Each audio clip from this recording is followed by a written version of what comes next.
A few months ago, I wrote a couple of newspaper stories about the University of New England and their plan for a pier on the Saco River. They didn't like that at all. Actually, they went to my editor to have me silenced. Or at least that's what they thought. Here's my video report instead, which UNE will not be able to kill. It's a beautiful day, Friday, October 25th. I'm at the Camp Ellis Pier in Saco, Maine. The central issue in this controversy seems to be what location would be best concerning water depth. I want to find out for a fact. Over my left shoulder, you can see across the river where UNE wants to construct its research pier. Over my right shoulder is where some people say the water is actually deeper, closer to the shore. Curious to see what are the actual water depths. I wanted to hear from an expert, so I asked Dan Chadbourne to take me out on the river. He has a master's license from the U.S. Merchant Marine. No engineer on the UNE payroll can match those credentials to the best of my knowledge. He served as Saco's harbor master for almost 20 years. So I'm about to head out in the river and we're going to look at the data. All right. So right now we're leaving the Camp Ellis Pier, headed over to the location where the University of New England wants to build its research pier. We're going to be checking the depth of the water, and it's an 8-foot tide right now, so typical tides 9-10 feet, somewhere in there. You're missing a foot. We have an extra foot of water at this point. Seems to be like a very active part of the Saco River. I mean, because you were saying you still have commercial fishermen, lobstermen, yeah, it's almost plus November. An increase in recreational boat traffic. So if there was any place that could, have this whole, it just seems to me it's going to have a big impact on a lot of different kinds of activity. So you have the impact the pier is going to make, and then you have this vessel that's going to come up and down the river that's going to be somewhere around 60 feet long, plus or minus. That needs to be able to turn, that needs to be able to navigate through the mooring fields. What's going to happen is, and I've heard several people say only 2 moorings have to be moved. That might be to just jam that thing in one spot. Right. You still got to get out of there, you got to turn around, and you got to leave. So you get a mooring like this in the wheel of a boat like that, and you get major problems. I don't know why that hasn't been thought of yet either. But this whole idea that local knowledge isn't really anything, there's no intelligence to local knowledge, I kind of have a problem with that personally. Our first destination was the site that UNE wants. Yeah, see the rock pile right there? Yeah. All right, that you can see that on the map. Okay, that's where the bottom comes out this way. Okay. They want to put the pier coming off this way, where these moorings are. So the lobby, when you walk up the walkway in the lobby that you stand in, is in between the 2 buildings. They form like this. Okay. And that's what you're looking at. When I say look at the light, that's the lobby. And I think a lot of this has to do with being able to see the pier out the lobby window instead of the actual practical use of the pier. That's the outcropping that you see on their chart. Right. Right. And where we're going right now, you can see we're in 9 feet of water. Okay. And we're coming into where the pier is going to stick out right in here, where these moorings are. We still got 9 feet. Yep. We're not quite where the pier is going to be, and we're coming up. We're up to, that's 8 feet. And it's coming up 7 feet. And we're just about, we're almost there. We're up to 6 feet.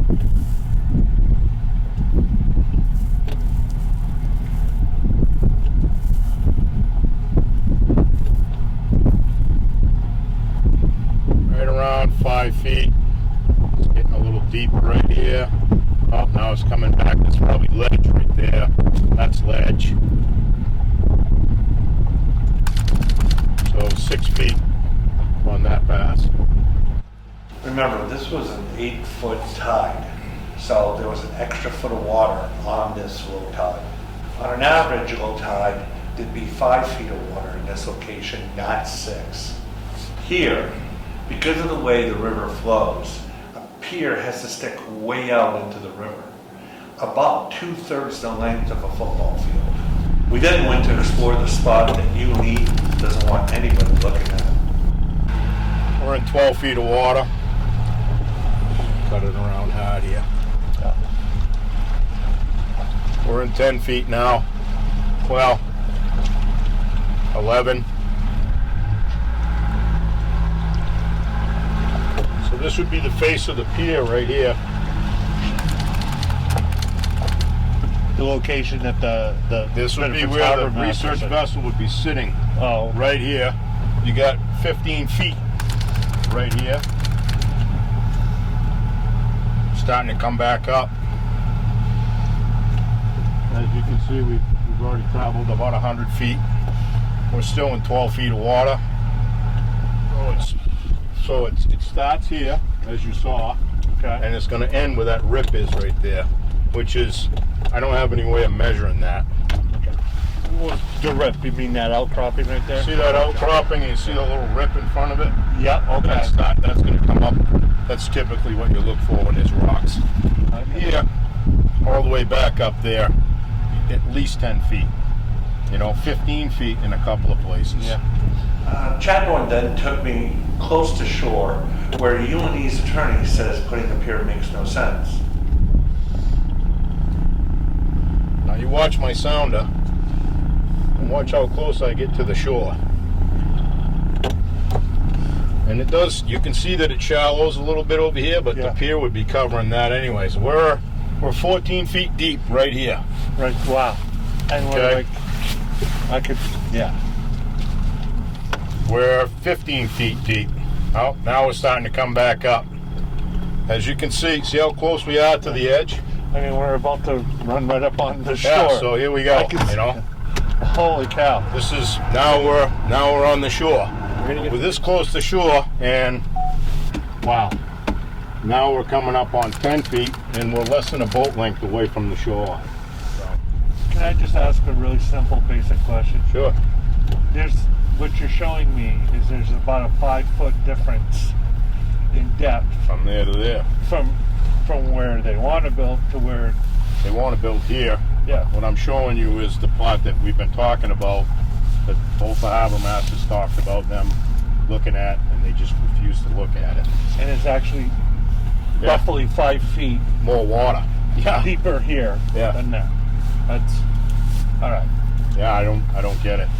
I don't either. But, I get, they want to be able to see it out this window here. That's why they're redoing that whole gazebo thing there, that whole lobby area. I just think it's not going to serve them well. I just want to make sure I understand everything kind of completely. Where the harbor master in Bedford's saying this area over in here, it would be kind of run parallel to the shore. Yeah. It would give them much better depth. It'd be ideal. Than being like, it would be ideal. It's better than that pier. Yeah. Okay. Oh, better than the Camp Ellis pier itself? Yeah, there's more water there. You can hit bottom over here. This is self-scouring over here. That's why it's so deep. What does that mean, self-scouring? Self-scouring is, you see the beach over here? Yeah. The beach over here? Yeah. The sandbar's right there. The sand compacts in and stays over there. I'm going to drive you. The current comes down. Current comes right off the corner over there. See the red can up there? Yeah. Comes straight down through these boats and right along this edge. That's why there's no sand over here, and there's 13 feet of water there. And the point that I'm making is the sand all settles out here and downriver a little bit. The other side, there's no settling. It's self-scouring. Go right to be concerned. Well, it's a joint jurisdiction river, so Saco does have something to say about it, but I think they're just kind of waiting to see how it's all going to go first. Yeah. And there's really, at this point, a couple of the agencies have stepped in and said, okay, you can do this because it meets their criteria, but it hasn't met all the agencies' criteria yet, so wait and see what happens. To me, this is very odd. As far as I know, no regulatory agency has been out on the river in that location to take measurements. Not the Saco River Corridor Commission, not the City of Bedford, not the City of Saco, not the main deal. Department of Environmental Protection, the Bureau of Submerged Lands, the U.S. Army Corps of Engineers, the United States Coast Guard, nobody. Okay, I do remember though, earlier this year when I was interviewing the university, I think in the second story I wrote, they were saying they hired consultants and engineers. They hired GEI. Yeah, who came in and said, confirmed what they say about the depth. So when you hear from them that they have 2 surveys, they're using the Army Corps surveys. The Army Corps surveys the river to make sure that its channels and its anchorages are within a tolerance, an acceptable tolerance. The anchorages are supposed to be 6 feet deep for these type of boats that are here, and the channel has to be 8 feet deep at low tide, and that's mean low tide. So we're not at mean low tide right now. So that's pretty much, they only go to the edge of that field. They're not measuring any of this in here. This is not, they don't really have a survey. They're guesstimating. I work in the physical world, in the real world, and so you have to have a little forethought with this stuff, and that's where I'm going. You can't. I just don't. I don't understand why they're afraid to look at the physical reality of this river. I mean, it's the fucking real brainer. I was looking at this thing. I mean, see it with my own 2 eyes. Well, you know, I've been covering this issue since near the beginning of this year, and one of the things that surprises me is that none of my colleagues from other media outlets have taken the time to come down here and see this for themselves. There's no denying what I saw on the instrumentation. We were right there, and it's crystal clear. And I cannot understand why the university isn't willing to look at that information. UNE's PR person told the Press Herald in July that, quote, UNE has proceeded in good faith and with full transparency, end quote. After what I saw out there, I can understand why Bedford residents are challenging her statement. Randy Seaver reporting.